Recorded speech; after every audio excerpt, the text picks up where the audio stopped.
Louvamos a Deus por essa oportunidade de estudarmos a lição da Escola Dominical dos Jovens.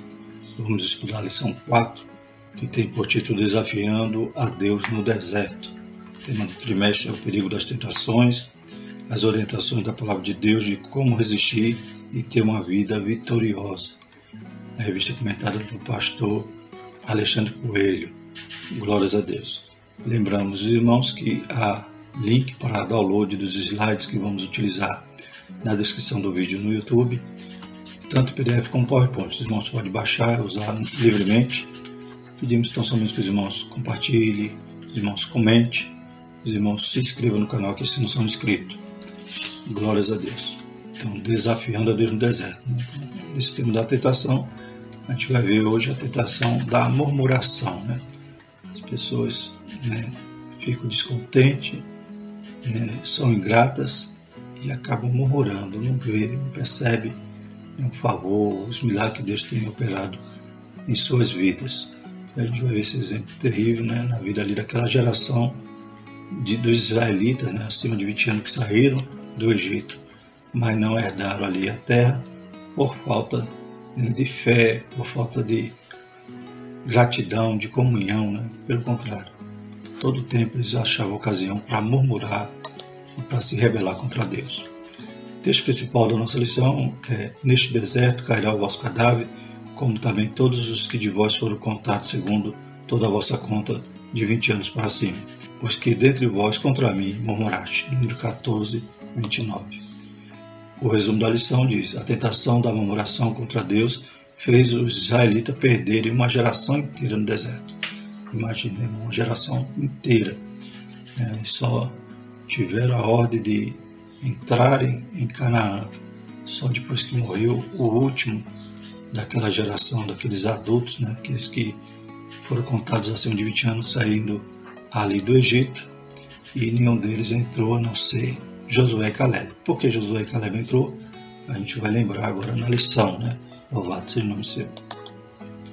Os objetivos: mostrar que os hebreus desprezaram a presença de Deus durante a caminhada rumo à terra prometida, explicar as consequências de os espias terem infamado a terra que Deus disse que era boa e expor a causa do atraso de 40 anos na entrada da terra prometida. O texto bíblico se encontra em Números 13, 25 a 33. Depois voltaram de espiar a terra ao fim de 40 dias e caminharam e vieram a Moisés e a Arão e a toda a congregação dos filhos de Israel no deserto de Parã, a Cádiz, e tomando, deram-lhe conta a eles e a toda a congregação e mostraram-lhes o fruto da terra. E contaram-lhe e disseram: fomos à terra que nos enviaste, e verdadeiramente mana leite e mel, e este é o fruto. O povo, porém, que habita nesta terra é poderoso, e as cidades fortes e muito grandes, e também ali vimos os filhos de Anak. Os amalequitas habitam na terra do sul, e os heteus, e os jebuseus, e os amorreus habitam na montanha, e os cananeus habitam ao pé do mar e pela ribeira do Jordão. Então Caleb fez calar o povo perante Moisés e disse: subamos animosamente e possuamo-la em herança, porque certamente prevaleceremos contra ela. Porém os homens que com ele subiram disseram: não poderemos subir contra aquele povo, porque é mais forte que nós. E infamaram a terra que tinham espiado perante os filhos de Israel, dizendo: a terra pelo meio da qual passamos a espiar é terra que consome seus moradores, e todo o povo que vimos no meio dela são homens de grande estatura. Também vimos ali gigantes, filhos de Anak, descendentes dos gigantes, e éramos aos nossos olhos como gafanhotos, e assim também éramos aos seus olhos. Introdução: fazer um passeio turístico por um deserto quando se está com roupas apropriadas, um veículo adequado e suprimentos pode ser uma aventura radical. No entanto, andar pelo deserto por 40 anos, sabendo que jamais sairá dele vivo e consciente de que não verá a promessa de Deus se cumprindo na sua vida, é desanimador. Esse foi o preço pago pelos israelitas que haviam recebido a promessa de Deus, de sair da escravidão e entrarem numa terra onde seriam donos de sua própria liberdade e ainda teriam a proteção e a bênção de Deus se fossem obedientes aos seus mandamentos. Contudo, por terem tentado a Deus, deixaram de receber a promessa do Senhor e pagaram com suas próprias vidas por sua incredulidade e rebeldia. Então, tiveram que vaguear pelo deserto 40 anos, sabendo que não iam poder entrar. Embora, ainda tiveram a graça, a misericórdia dos seus filhos entrarem, da outra geração poder entrar.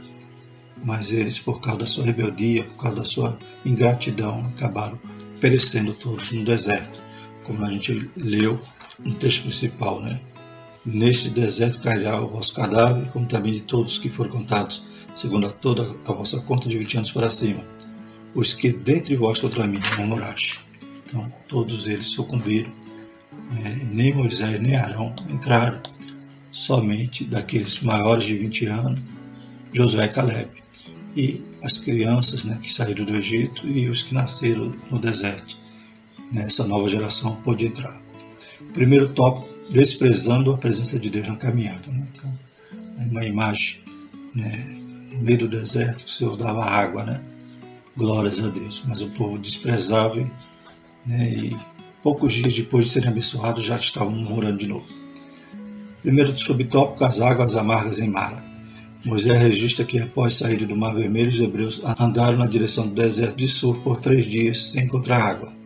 Ao chegar a uma localidade chamada Mara, encontraram água, mas logo descobriram que elas eram amargas.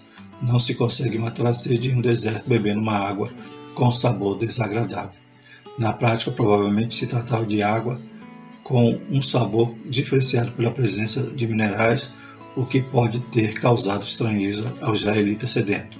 É curioso que os mesmos israelitas que bebiam das águas nada saudáveis do rio Nilo reclamassem das águas amargas de Mara. Então a gente vê que poucos dias depois de saírem do Egito, de passar pelo Mar Vermelho, vendo aquele grande milagre, eles chegam ali no deserto de Sur, por 3 dias caminham, não encontram água e começam a murmurar, a reclamar. Aí chegam num lugar que havia água, só que a água era amarga. A Bíblia não diz que a água fazia mal, mas simplesmente havia ali um sabor diferenciado na água que eles não quiseram tomar. A gente já vê o coração ingrato ali, como o próprio comentarista diz, eles acostumados a tomar água ruim lá do Egito, do Nilo, e agora estavam já reclamando daquela água. Os irmãos que moram em sertão, muitos já tomaram também água, às vezes a gente de cisterna, passeando pelos interiores, a gente tomava, estava com sede, chegava em alguma casa, pedia água, vinha aquela água amarelinha, glória a Deus, e a gente tomava, estava com sede, tinha que tomar, Então, e eles vivem ali, viviam naquela região e tinham que tomar aquela água, uma água pesada, mas matava-lhes a sede. Na escravidão não reclamavam do que eram obrigados a beber, mas bastou ficarem livres para passarem a reclamar de tudo. De qualquer forma, a postura deles não foi buscar a ajuda de Deus em oração, mas sim murmurar contra Moisés. Então vemos que, a partir de agora, estarem reclamando de tudo, poucos dias, como já falamos, saíram ali daquela região do Mar Vermelho, onde atravessaram a pé enxuto, e agora reclamando de tudo, e também reclamando do líder, Então sempre a murmuração, ela atinge primeiro o líder, mas Deus toma para si, Deus se ofende com essa atitude do ser humano, dos israelitas ali naquele momento, porque estava indiretamente reclamando de Deus. Ao invés de ser grato ao que Deus tinha feito, estava fazendo desde o Egito, eles ligeiramente já estavam reclamando e vão atacar o líder. Então o servo de Deus clama ao Senhor, este orienta a lançar um pedaço de madeira na água, e a água ficou boa para beber. Está lá em Êxodo 15:25.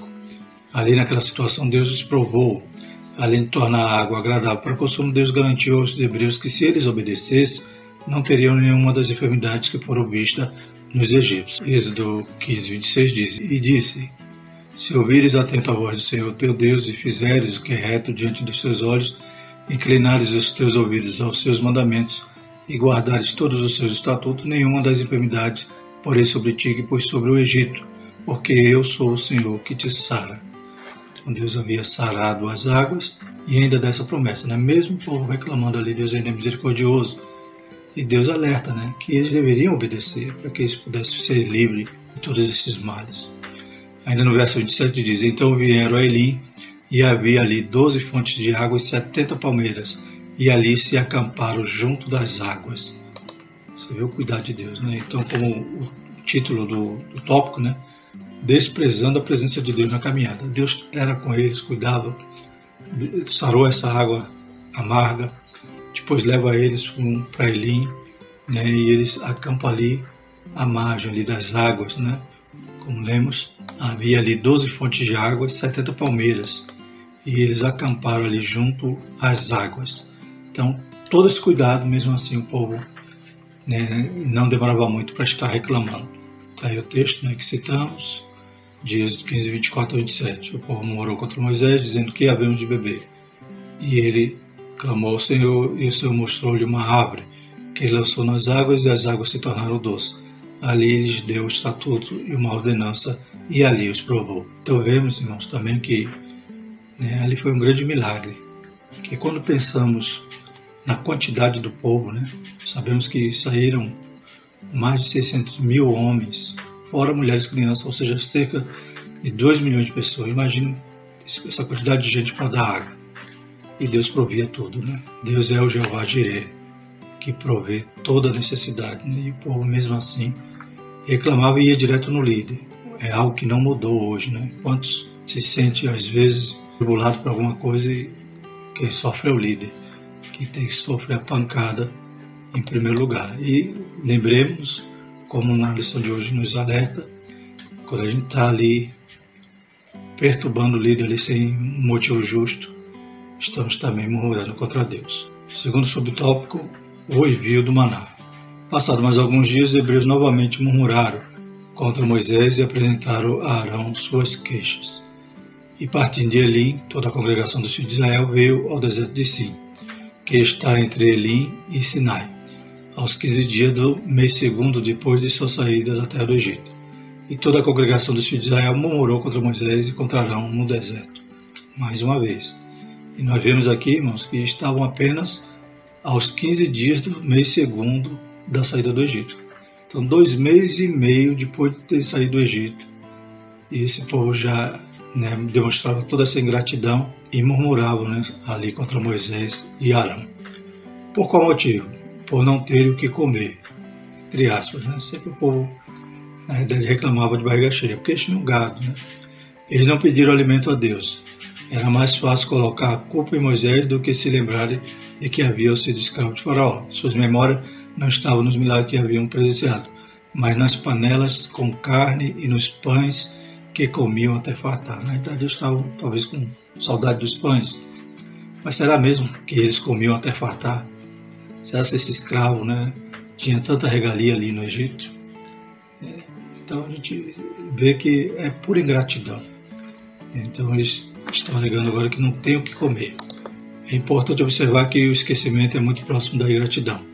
Os hebreus não agradeceram a Deus pela liberdade nem pela provisão recebida. Eles preferiram permanecer como escravos bem alimentados e murmuravam contra Deus. Toda murmuração, né, atinge ali o coração de Deus. Ele se sente ofendido por essa ingratidão.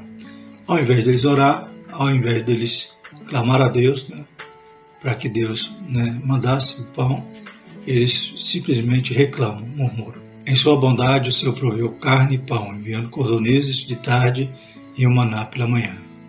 Deus é tão maravilhoso que forneceu esse maná, esse pão descido do céu, por 40 anos. Eles comeram até chegarem na terra prometida, plantarem, e na colheita, então, cessou o maná. E mesmo com a orientação de Deus de nos dias da semana pegarem somente o maná necessário, houve israelitas que se apropriaram de mais do que precisavam, tentando estocar alimentos. Deus dizendo que não era para fazer assim, eles faziam.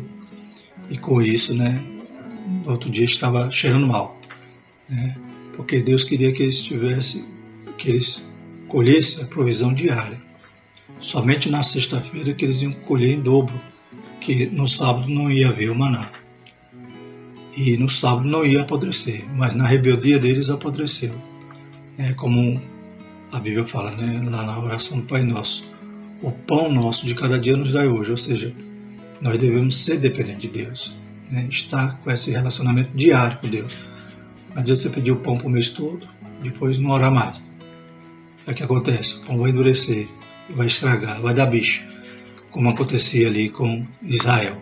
Lá em Êxodo 16:4 diz: Então disse o Senhor a Moisés: Eis que vos farei chover pão dos céus, e o povo sairá e colherá diariamente a porção para cada dia, para que eu prove se andam em minha lei ou não. Então Deus já sabia que o povo ia falhar mais uma vez, né? Se eles iam obedecer de pegar só a quantidade diária para sua família ali, a quantidade necessária, e não estocar como eles fizeram, e além do sábado. Até o sábado eles quebraram, porque muitos, ao invés de fazer como o Senhor mandou, né, pegar em dobro na sexta, foram no sábado procurar e não encontraram. Então percebemos que o povo era realmente obstinado. A desobediência lhe rendeu bicho e mau cheiro nos alimentos. A lição necessária para que confiasse no Senhor seria aprendida com bastante dificuldade, né? Estava difícil daquele povo aprender.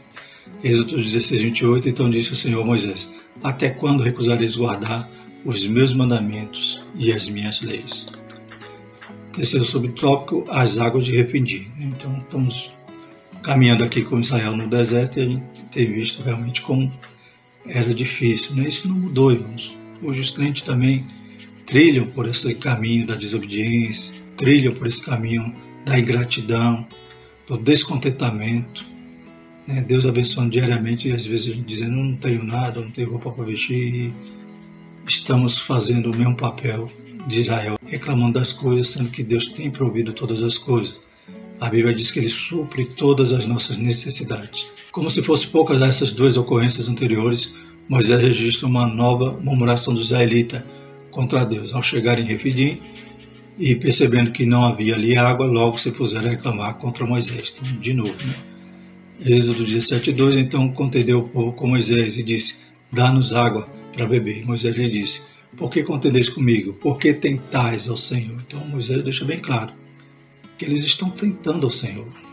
E a Bíblia diz, né, o próprio Jesus disse a Satanás, né, que estava escrito que não devemos tentar a nosso Deus. Eles tentavam a Deus com essa incredulidade toda, com essa reclamação. E Moisés, né, nesse capítulo 17, vai dizer que o povo já queria apedrejá-lo, né, que Deus tenha misericórdia. Como, né, Israel estava com uma dura serviço, né, eles, em vez de ser gratos, de serem libertos, queriam voltar para a escravidão, né. E a gente sabe que, né, simbolicamente, o Egito simboliza o mundo, né? Aleluia. O deserto significa a nossa trajetória, um peregrino nessa terra. E Canaã significa o céu, né? Então, nós também saímos do pecado, saímos do Egito, fomos libertos. Não desejamos voltar para lá, nem tenhamos saudade de nada de lá.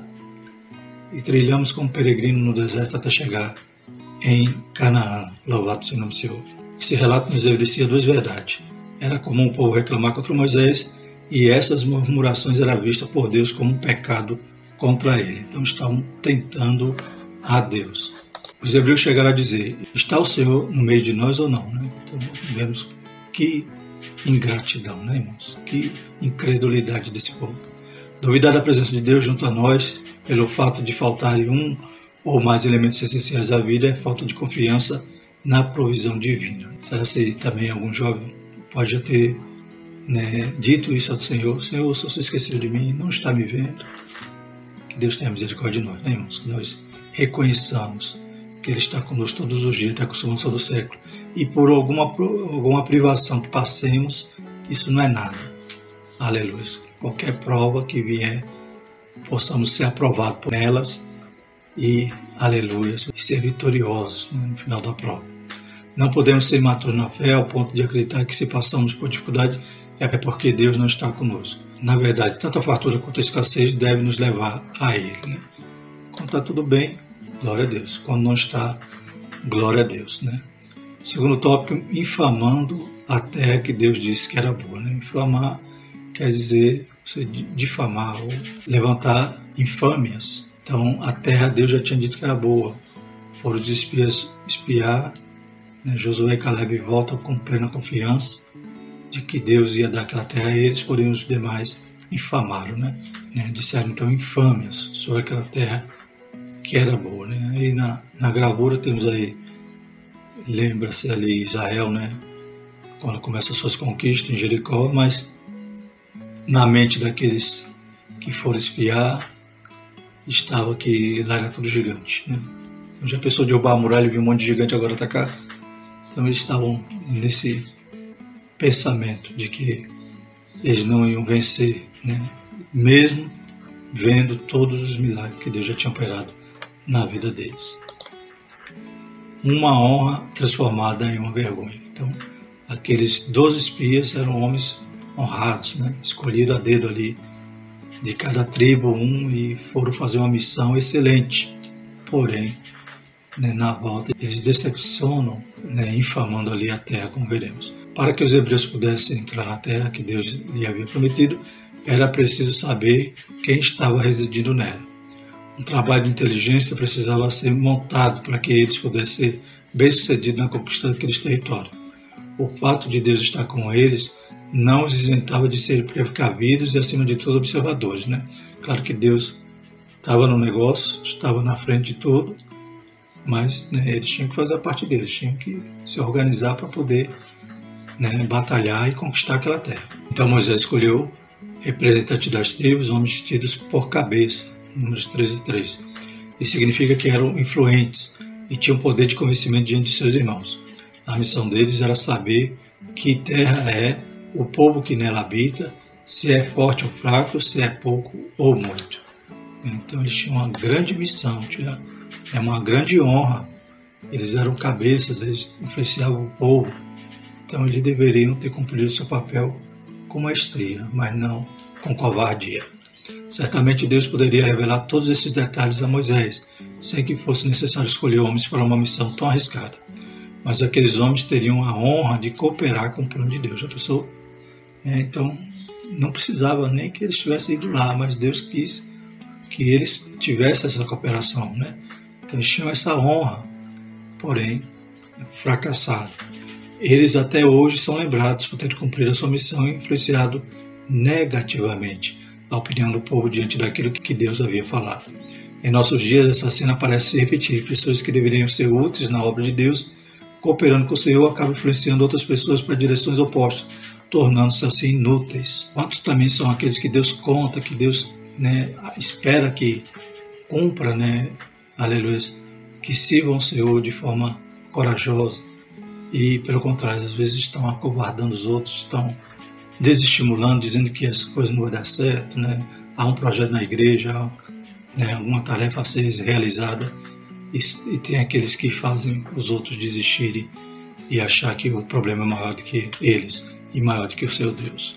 Foi assim que esses homens que eram para ser honrados acabaram sendo desonrados e acabaram perecendo por causa dessa incredulidade, né, em relação às promessas que Deus tinha feito à vida de Israel.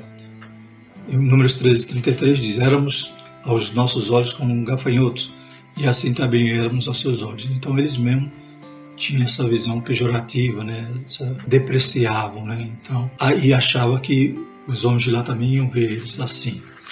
Quem fez essa declaração? Os mesmos homens que a Bíblia diz que eram cabeça dos filhos de Israel. Eles a espiaram, mas ao retornar da missão falaram coisas ruins da terra que Deus havia dito que era boa.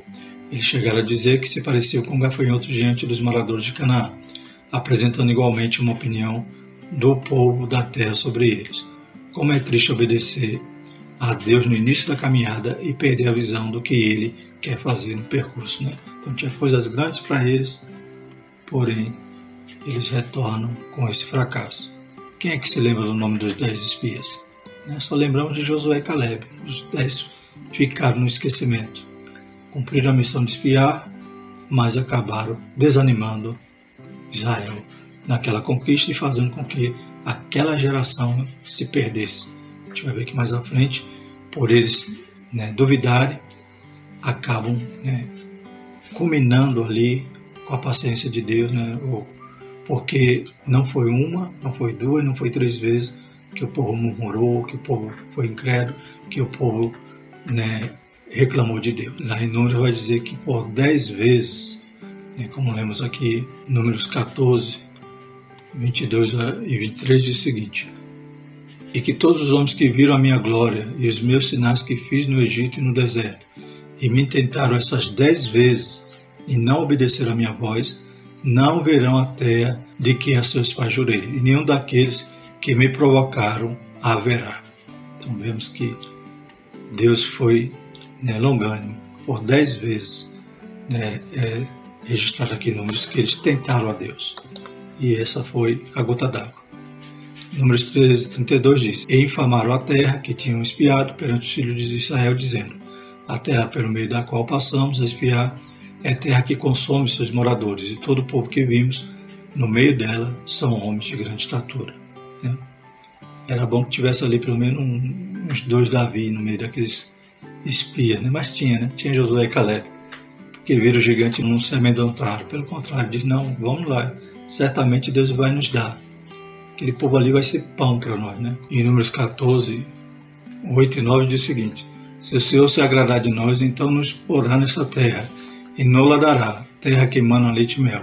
Então somente não sejais rebeldes contra o Senhor, e não temais o povo desta terra, porquanto são eles o nosso pão. Retirou-se dele o seu amparo, e o Senhor é conosco, não o temais. E no verso 10 diz: Mas toda a congregação disse que os apedrejasse, porém a glória do Senhor apareceu na tenda da congregação a todos os filhos de Israel. E disse o Senhor a Moisés: Até quando me provocará este povo? E até quando não crerá em mim, apesar de todos os sinais que fiz no meio dele? Então percebemos que Josué e Caleb tinham essa disposição, né? O gigante para eles era pão. Glórias a Deus. E os covardes achavam que Israel era gafanhoto. Josué e Caleb estavam no mesmo espírito ali de Davi, não tinha medo. Da mesma forma que Satanás no Éden enganou de forma proposital o primeiro casal, desqualificando o que Deus disse, os espias, exceto Josué e Caleb, desqualificaram a terra que por século Deus estava preparando para os filhos de Abraão. Então essa promessa não era nova, né?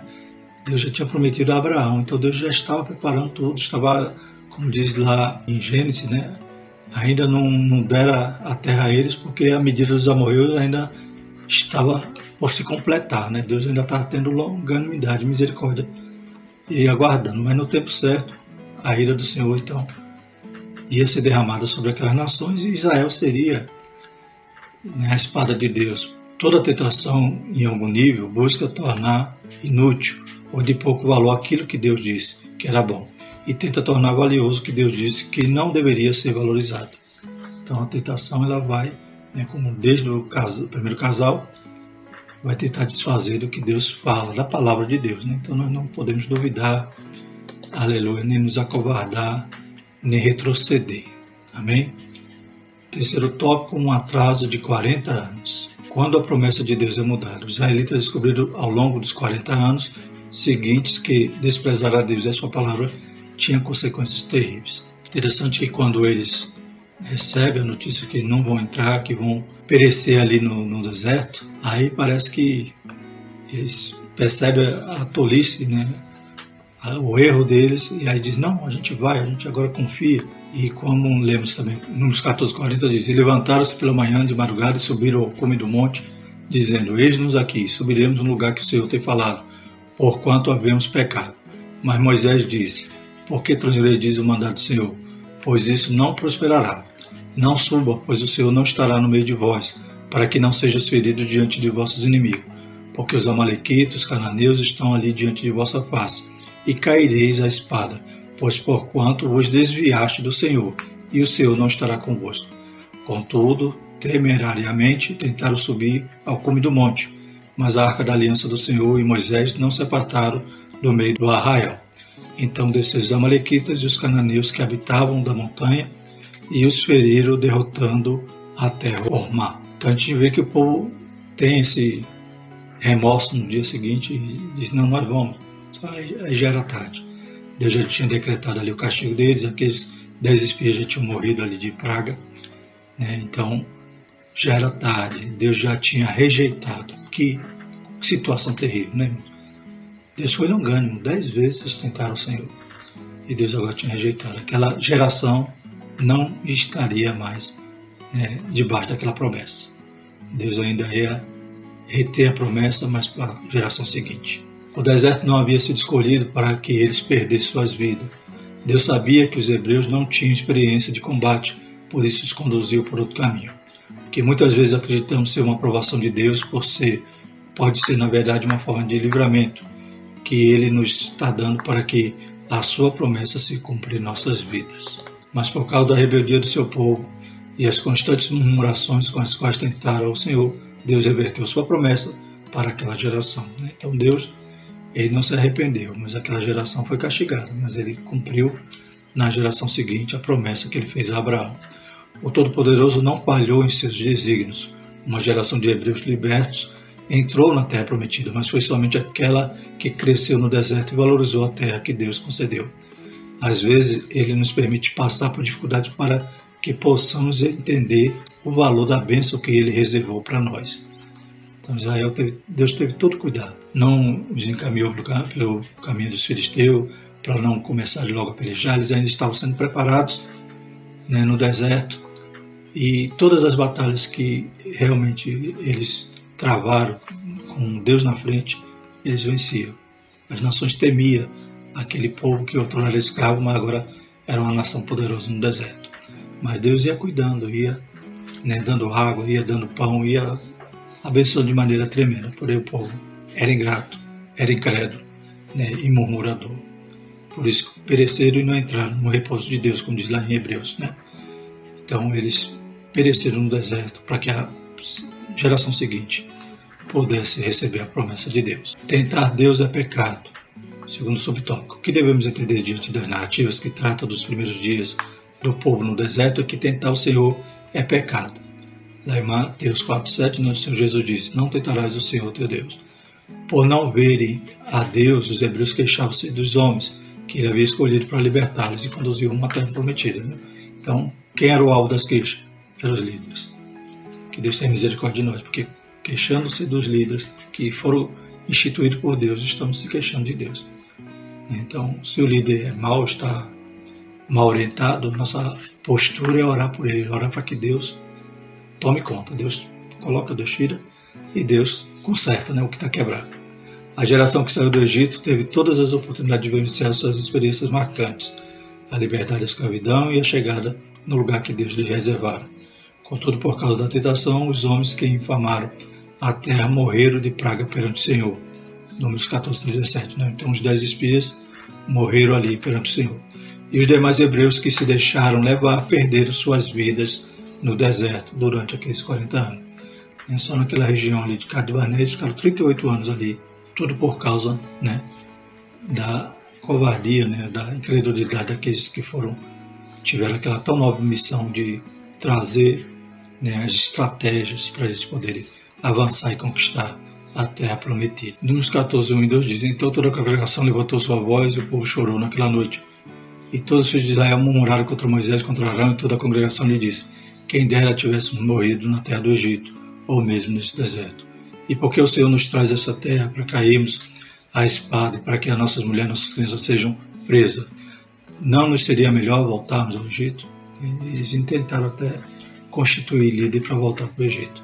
Você vê como o povo era queixoso, era, né, obstinado e ingrato e incrédulo, né? Tantos milagres que Deus operou na vida deles. Terceiro subtópico: vale a pena desagradar a Deus? Os hebreus precisavam confiar no que Deus havia prometido. Eles já tinham visto o poder do Senhor contra os egípcios, mas mesmo assim preferiram atentar para as circunstâncias e tentaram a Deus com sua incredulidade. Já fomos alcançados pela salvação, mas precisamos aprender a agradar a Deus com nossas ações. Agradamos ao Senhor dando crédito ao que Ele nos diz. Glória a Deus. Concluindo, irmão, da mesma forma que Deus não tenta a ninguém, não podemos tentá-lo com nossas palavras, pensamentos ou ações, pois essas são formas de ingratidão contra aquele que nos salvou e nos tirou da escravidão do pecado. Que jamais sejamos ingratos ou esquecidos das bênçãos que temos recebido dele. Amém? Graças a Deus. Na próxima lição, dando continuidade ao nosso tema, né, do perigo das tentações, vamos estudar sobre Balaão, quando Deus diz não. Lição 5. Vamos agradecer ao Senhor. Maravilhoso eterno Deus, te louvamos, te agradecemos, Pai, te pedimos a tua graça. Nos ajuda a ser mais grato a ti, Senhor. Perdoa, Pai, as nossas fraquezas, Pai, as nossas murmurações, nossas queixas, nossa ingratidão, nossa incredulidade. Nos dá um coração, Pai, aleluia, disposto, Pai, um coração confiante, aquele que crê e espera no Senhor, que confia, aleluias. Louvado seja o nome do Senhor, que possamos estar fazendo o teu querer, a tua vontade, te agradando, te servindo e confiando plenamente nas tuas promessas. Em nome de Jesus nós te agradecemos. Abençoa cada jovem, abençoa a classe da escola dominical dos jovens, Senhor Jesus, que o Senhor use cada mestre.